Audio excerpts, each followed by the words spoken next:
When our story first went viral on the internet, we began to get aid, comfort, and encouragement from people all over Australia, and indeed all over the world.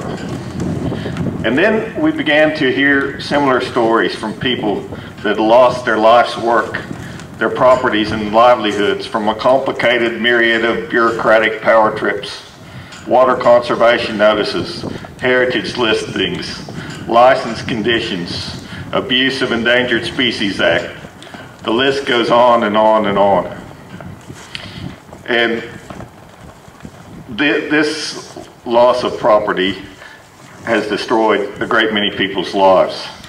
And it led me to realize that our personal story is only a very small symptom of a much, much larger problem that is beginning to cripple the entire Western world. And this is something that will eventually affect all people in Australia. People in all walks of Australian life, both the public sector and private sector, are drowning in a sea of red tape. Teachers, shopkeepers, transport operators spend more time filling out forms than they do with their students, their clients, or their trucks. They all report suffering from that sickening, humanity-killing feeling that their own government does not trust them to think for themselves, but rather expects them to act like some cog in a machine, unthinkingly punching out the next rivet. This is a democratic nation. If none of us can be trusted to manage our own affairs, then who among us can be trusted to manage everyone else's affairs? Unfortunately, today we see that legislation does not come from the people. It is always drafted by government departments and always serves to increase the power and authority of the people that drafted it. It is always very, very lengthy and seldom even read in its entirety by the parliamentarians that are voting on it. The legislation almost always contains so-called Henry VIII clauses, which in effect give departments the power to write their own laws once the initial enabling legislation is passed. We see today that agencies and departments throughout Australia are acting in concert with the agenda and reporting directly to the United Nations. There is a Korean man that lives in New York City that seems to have more power and authority about what actually happens in Australia than our own government does. The people of Australia have never been granted the opportunity to vote for this man, Ban Ki-moon, and they almost certainly wouldn't do so if they were given the opportunity. The Australian nation has a vibrant and successful history, thanks in no small part to adherence to the time-tested and true principles of English common law.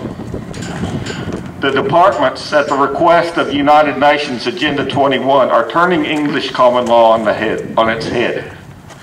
A basic principle that our ancestors wisely established for us was that individuals had the right to own property and that they were innocent until proven guilty of any allegations against them. Departments, at the request of the United Nations, now make laws and regulations on the basis of the precautionary principle, which is the opposite of the presumption of innocence until proven guilty.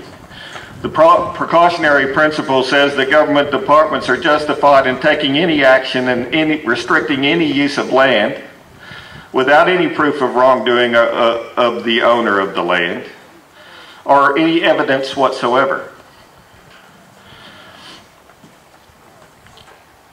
This perversion of justice must be stopped, and it's up to us to do it. We've seen various instances all over Australia. We see the northern part of Australia has been decimated by the knee-jerk ban of the live export industry, which is nothing more than punishing the good for the existence of the bad. It is a clear violation of the basic principles of English common law. We have recently passed a dangerous crossroads in Australia with the enactment of 19 dangerous pieces of legislation, the so-called carbon tax. I've read part of that legislation myself. It's very difficult to read, mind you. It's called a bill for an act to encourage the use of clean energy and for other purposes. I can assure all of you here that there is a whole lot more about other purposes in there than there is about clean energy. There's about 11,000 words total in the 19 acts, but I think I can sum them up in about 3 sentences.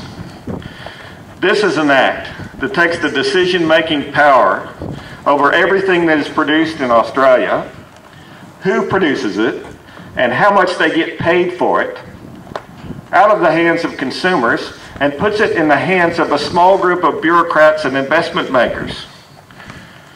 This, despite all evidence of human history that centralized control over economies is a very bad idea. Worse still, this cedes control and authority over what happens in Australia to unelected and unaccountable bureaucrats in the United Nations. The same people that managed the Oil for Food program in Iraq. I thank all of you for coming here today and the politicians that are here. And it's exciting to see this many people interested and willing to start fighting back.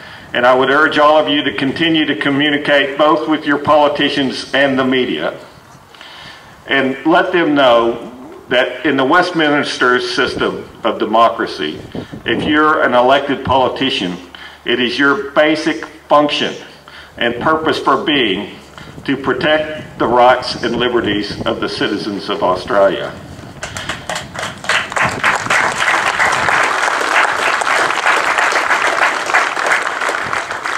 And let them know that the silent majority has awoken and is beginning to find its voice. And from this day forward, we will judge all parliaments and governments in Australia, not by how many regulations they can enable and how many laws they can pass, but rather by how many laws they can repeal. Thank you.